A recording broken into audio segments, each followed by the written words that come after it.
پتہ ہے، سالوں تک مایوسیوں اور دل شکستگی کی ایک ہی ترتیب کو بھگتنے کے بعد بالآخر مجھے نہایت ہی گہری بات سمجھ میں آئی۔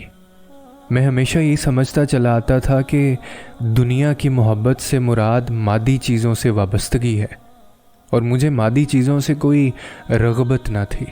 میری وابستگی لوگوں کے ساتھ تھی، میری وابستگی لمحوں کے ساتھ تھی، میری وابستگی جذبات کے ساتھ تھی۔ اس لیے میرا خیال تھا کہ جب الدنیا کا میرے ساتھ کوئی واسطہ نہیں ہے، جو بات سمجھنے میں ہمیشہ قاصر رہا تھا وہ یہ تھی کہ لوگ، لمحے، جذبات سب دنیا ہی کا ایک حصہ ہیں، اور جو امر احساس مجھے نہ ہو سکا تھا وہ یہ تھا کہ زندگی میں جس قدر بھی دکھ درد کا سامنا مجھے کرنا پڑا ہے اس کی وجہ صرف اور صرف ایک ہے، دنیا کے لیے محبت۔ اور جیسے ہی یہ بات میری سمجھ میں آنا شروع ہوئی، میری آنکھوں پر پڑا پردہ ہٹنے لگا، مجھے نظر آنے لگا کہ میرا مسئلہ کیا ہے۔ میں اس زندگی سے وہ بننے کی توقع لگائے بیٹھا تھا جو کہ میں کبھی بن نہیں سکتا تھا، اور میرے نزدیک اس بات کا مطلب یہ تھا کہ میرے آس پاس کے لوگ کامل ہوں، میرے رشتے ناطے کامل ہوں۔ میں نے اپنے ارد گرد رہنے والے لوگوں سے اپنی زندگی سے بے حد توقعات وابستہ کر لی تھیں، توقعات اور توقعات۔ اور غلطی یہ نہ تھی کہ میں نے توقعات لگائی تھیں، کیونکہ انسان ہونے کے ناطے ہمیں یہ کہا گیا ہے کہ ہمیں کبھی امید کا دامن نہیں چھوڑنا چاہیے، لیکن مسئلہ یہ تھا کہ میں نے اپنی توقعات، اپنی امیدیں غلط جگہ سے جوڑ لی تھیں، اور اس سے بڑی غلطی یہ ہوئی کہ میری امیدیں اور میری توقعات کا جو مرکوز محور تھا وہ میرے رب کی ذات نہیں تھی، بلکہ میں انہی لوگوں، رشتے ناتوں، وسیلوں سے وابستہ کر رکھتا تھا ہر چیز۔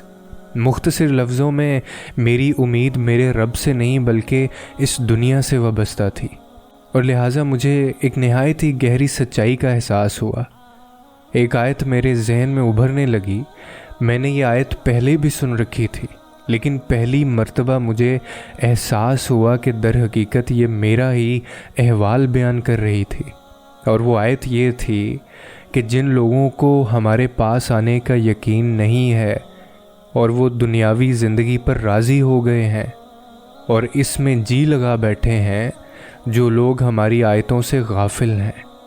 ہر چیز اس دنیا میں پائی جا سکتی ہے، یہ سوچ پال لینے کی بدولت اپنے رب کے ساتھ ہونے والی ملاقات سے میری کوئی امید وابستہ نہ رہی تھی۔ میری امید دنیا سے وابستہ تھی، لیکن دنیا کے ساتھ امید وابستہ کرنے کا مطلب کیا ہے؟ اس سے کیسے بچا جا سکتا ہے؟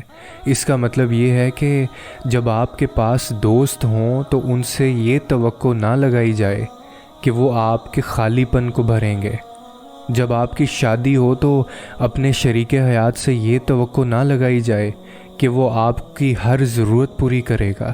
جب آپ کسی نسب العین کے لیے کام کر رہے ہوں تو اپنی امیدیں نتائج کے ساتھ وابستہ نہ کی جائیں۔ جب آپ مشکل میں ہوں تو اپنے آپ پر بھروسہ نہ کیا جائے، لوگوں پر بھروسہ نہ کیا جائے، بلکہ اپنے رب پر بھروسہ کیا جائے۔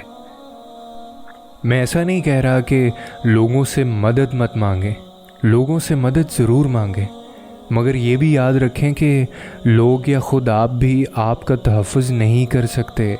یہ کام صرف اللہ کی ذات ہی کر سکتی ہے۔ لوگ محض اسباب ہیں، انہیں بروئے کار لانے کا کام اللہ کرتا ہے۔ لوگ کسی طرح کی امداد نہیں ہیں، نجات نہیں ہے، یہ مقام صرف اللہ کو حاصل ہے۔ لوگ تو مکھی کا ایک پر بھی نہیں بنا سکتے۔ اللہ کے سوا جس کو تم پکارتے رہے ہو وہ ایک مکھی بھی نہیں پیدا کر سکتے، چاہے سارے کے سارے جمع ہو جائیں، اور اس کے لیے خواہ ظاہری طور پر آپ کا میل ملاپ لوگوں سے رہے، لیکن باطنی طور پر اپنے دل کا رخ اللہ کی طرف موڑیے۔ صرف اسی سے لو لگائیے، جیسا کہ حضرت ابراہیم علیہ السلام نے نہایت خوبصورت الفاظ میں کہا تھا کہ میں یکسو ہو کر اپنا رخ اس کی طرف کرتا ہوں جس نے آسمانوں اور زمین کو پیدا کیا، اور میں شرک کرنے والوں میں سے نہیں ہوں۔